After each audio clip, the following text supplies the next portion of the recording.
اگر سنت کے بغیر زندگی گزرتی رہی اور آقا نے قیامت کے دن فرما دیا کہ میں نے تو کہا تھا جس نے سنت سے منہ موڑا وہ ہم سے نہیں، پھر ہم کہاں جائیں گے؟ تو ہمیں سنت کا دامن تھامنا ہے، زندگی سنت کے مطابق گزارے، اور سنت کے مطابق زندگی ڈیفیکلٹ نہیں کرتی، زندگی آسان ہو جاتی ہے اور برکت والی ہو جاتی ہے۔ تو الحمدللہ ایسی پیاری باتیں دعوت اسلامی کے ماحول میں سکھائی جاتی ہیں۔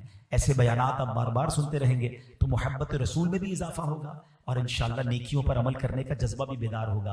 اور یہ بیانات آپ مدری چینل پر بھی سن سکتے ہیں، تو مدری چینل زیادہ سے زیادہ دیکھتے رہا کریں، جب جب موقع ملے دعوت اسلامی کے مرکز فیضان مدینہ میں تشریف لائیں۔ اللہ کریم عمل کی توفیق عطا فرمائے، آمین بجاہ النبی الامین صلی اللہ تعالی علیہ وسلم۔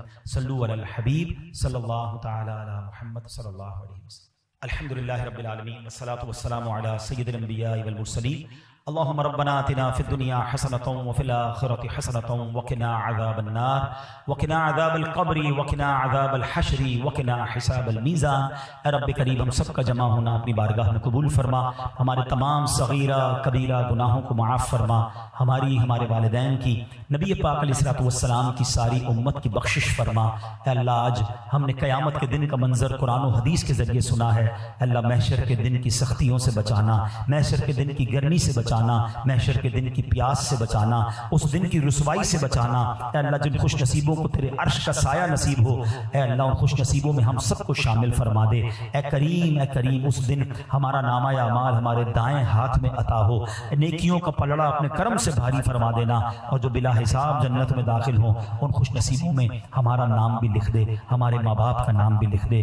اے کریم آقا کی ساری امت کی بخشش فرما، جتنے ہاتھ اٹھے ہیں تو نام بھی جانتا ہے اور سب کے کام بھی جانتا ہے۔ اے شفا دینے والے ہمارے بیماروں کو شفا عطا فرما، قرض داروں کے قرضے اتر جائیں، بے اولادوں کو نیک اور صالح اولاد عطا فرما، روٹھوں کو منا دے، بچھڑوں کو ملا دے۔